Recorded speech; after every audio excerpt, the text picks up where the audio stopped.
Selamat pagi saudara-saudara yang dikasihi Kristus. Jumpa lagi dalam renungan pada pagi hari ini. Namun sebelumnya kita bersatu dalam doa. Damai sejahtera Allah yang melampaui segala akal, itulah yang menara hati dan pikiranmu dalam Yesus Kristus Tuhan kita. Amin.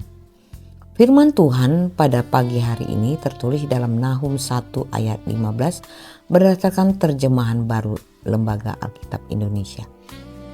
Lihatlah, di atas gunung-gunung berjalan orang yang membawa berita, yang mengabarkan berita damai sejahtera.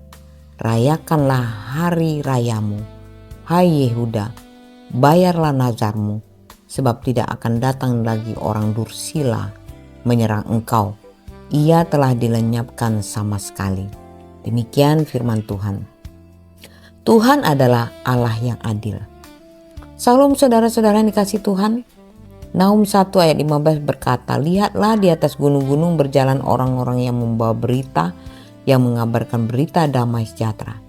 Ayat ini adalah kabar penghiburan bagi Yehuda. Mereka hidup dalam bayang-bayang kekuatan Asyur pada masa itu.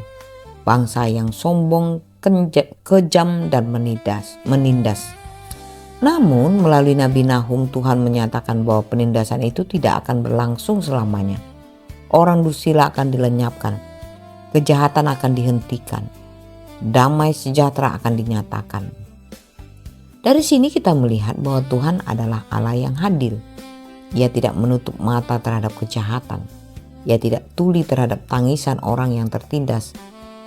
Mungkin kejahatan tampak kuat untuk sementara. Mungkin orang benar terasa lemah dan tidak berdaya. Tetapi firman Tuhan menegaskan kejahatan tidak pernah memiliki kata akhir. Yang memiliki kata akhir adalah Tuhan. Namun keadilan Tuhan bukanlah undangan bagi kita untuk membalas dendam. Roma 12 ayat 19 berkata, pembalasan itu adalah hakku. Akulah yang akan menuntut pembalasan, firman Tuhan. Artinya kita dipanggil untuk menyerahkan keadilan tertinggi kepada Tuhan. Kita tidak membalas kejahatan dengan kejahatan. Kita tetap hidup benar, tetap setia, dan tetap percaya bahwa Tuhan melihat semuanya. Nahum juga berkata, rayakanlah hari rayamu, hai Yehuda, bayarlah nazarmu. Ketika Tuhan membebaskan, umat dipanggil kembali kepada penyembahan dan kesetiaan.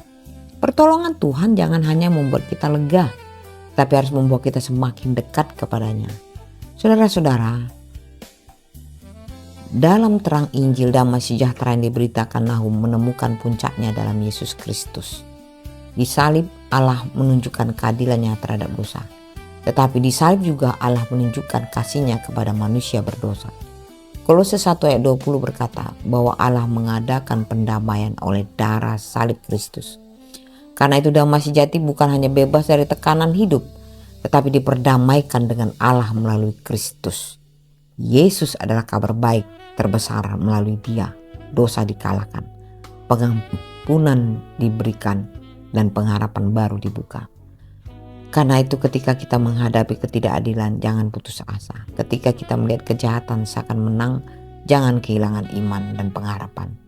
Tuhan tetap memerintah, Tuhan melihat, Tuhan akan bertindak pada waktunya. Bagian kita adalah tetap berlindung kepadanya, tetap hidup benar, dan tetap setia beribadah.